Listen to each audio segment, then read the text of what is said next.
දෙයක් කොහොමද කෙරුවේ අප හට ලෙහෙසි දෙයක් ඉංග්‍රීසි පාඩම් කියමින් ආශිර්වාද දෙමින් හීනවලට දුන්නේ ඔබ පියාපත් Hi, my sweet intimates. පොඩි ලස්සන ෂූටි කෑලි. හැමදාම පොඩි කෑලි තමයි දුන්නේ. එකතු කරාම හැබැයි ලොකු ලස්සන ඉංග්‍රීසියක් අපි දන්නේම නැතුව අපිට එනවා. By the way, එන්නකෝ කියන්නේ. මේ කවුරුද කියනවා I can cook.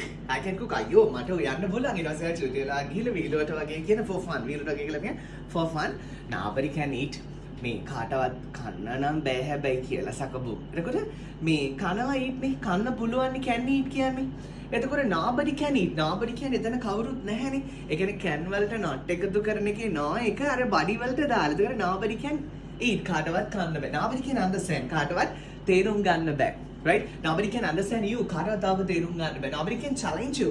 ඔයාට අභියෝග කරන්න බලන්න කවුරුවත් මේ ලෝකේ නැහැ. අන්න එතකොට ලස්සන. කියන්න හැදුවේ ඒක නෙමෙයි. I can cook. nobody can මට යන්න බලන්න. but කාටවත් කන්න බෑ. අන්න but එක ආවා.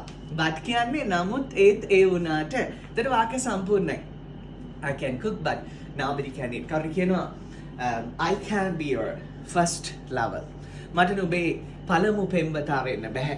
මට බලන්න නුඹේ අවසාන පෙම්වතා වෙන්න. I can be your last lover.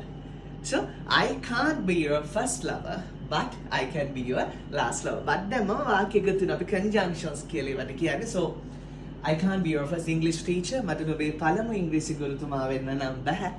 but I can be your last English teacher. මං හිතන්නේ මට නුඹේ අවසාන ඉංග්‍රීසි ගුරුතුමා වෙන්න පුළුවන් වෙයි. අලුත් අවුරුද්දේ අලුත් මේක පටන් ගන්නේ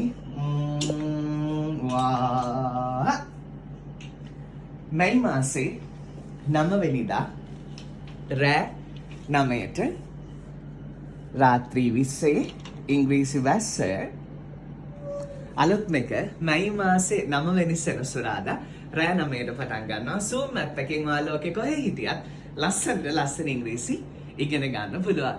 Good luck.